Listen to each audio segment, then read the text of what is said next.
So anyway, the expansion of the public conversation to more and more people, and economically more and more available.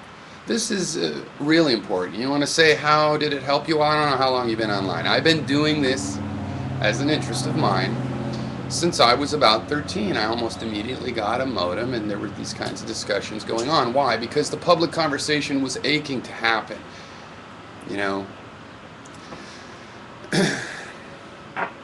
so, yeah, I don't think you could have gotten this whole issue more wrong. And as I've said, I like you in general. I'm a little bit, that has various meanings for me because I'm with, I believe Will Rogers, never met a man you didn't like. If you really get to learn somebody, then then there's something to like and whatnot. And I like you more than that, though. And I told you I could characterize it. I think you're one of the cool professors. I'm pretty sure it's pretty cool to be in one of your classes. However, you also have some of these, obviously, some of these frames in your head about what automatically counts as relevant. And the rigor of a class where you're asked, that's better.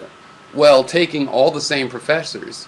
I mean, like, if you were in a lecture of mine and had to answer to me, yeah, that might be the better thing. But we don't have those fixed variables, right? You're talking about lectures with just some guy with a PhD, or not even, teaching a bunch of kids. That's not necessarily better than even Gary challenging that same kid, but in a peer-to-peer way where that kid doesn't have to say, that kid doesn't get an assignment they have to do. They give themselves an assignment. They say, listen, that's bullshit, but I don't know why. I'm going to say why. And to get challenged like that, that's the peer-to-peer method. And granted, you could fall off. Well, hey, people can fall off, drop out of school. They can not do their assignment. They have all these options.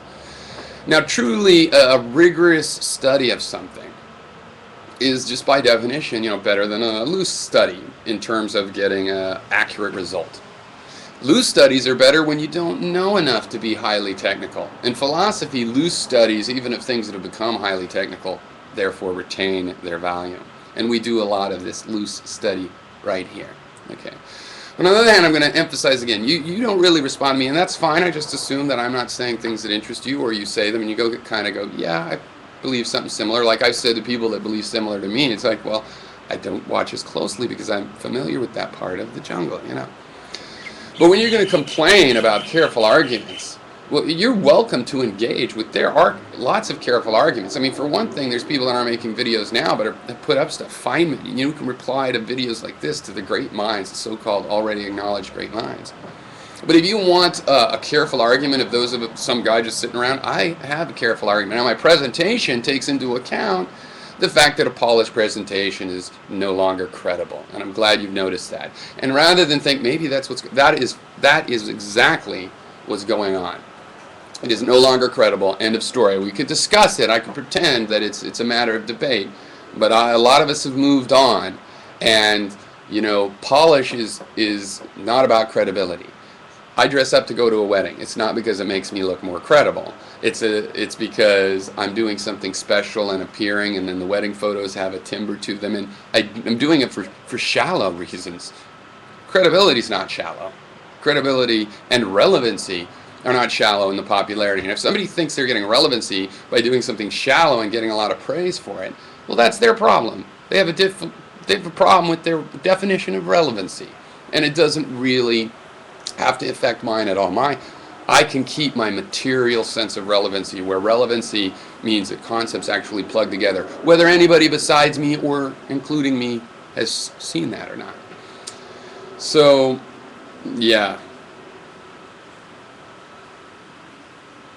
Schools with this rigorous thing create a lot of people, a lot of well-educated idiots, that don't, and I'm all for school. I think it's very important, but I think that you have to be a self-learner for school to be really of any value.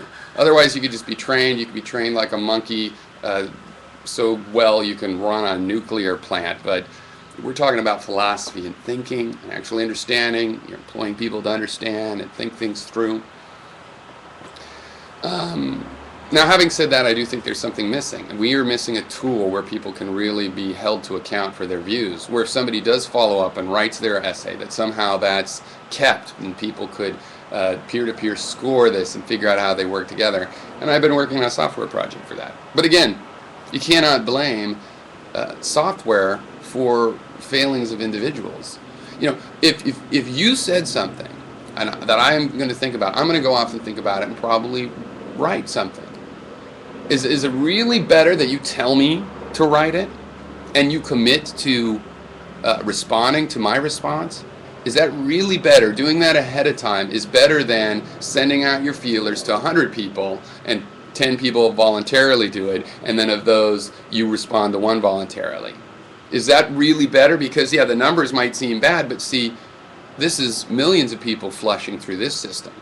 So, you know, this 10 to 1 thing, you know, of course you're not going to get that when somebody gives you their money and asks you to teach them. But I don't think you can say the result is automatically better. Quite the opposite. If I voluntarily take it upon myself to think something through and write about it, then that's better, right? So the rigor is better, but it's just because you can take people that don't want to be rigorous and make them halfway rigorous by forcing them to, that doesn't mean that's really better, or that'll be more rigorous than taking on a didactic, self-taught type person who automatically does this to themselves, that doesn't need to be led through it. And if you're willing to be here and have a conversation, then all you're taking out, your part of the job you lose as a professor is this leading the horse through the water to the water and leading them, all that leading of them. But if you're there as a conversationalist, you're still there, if they do give feedback, for you to give feedback to them. Now, I'm educated in philosophy. I have a separate life and other things, and, you know, and all of that stuff that you're talking about.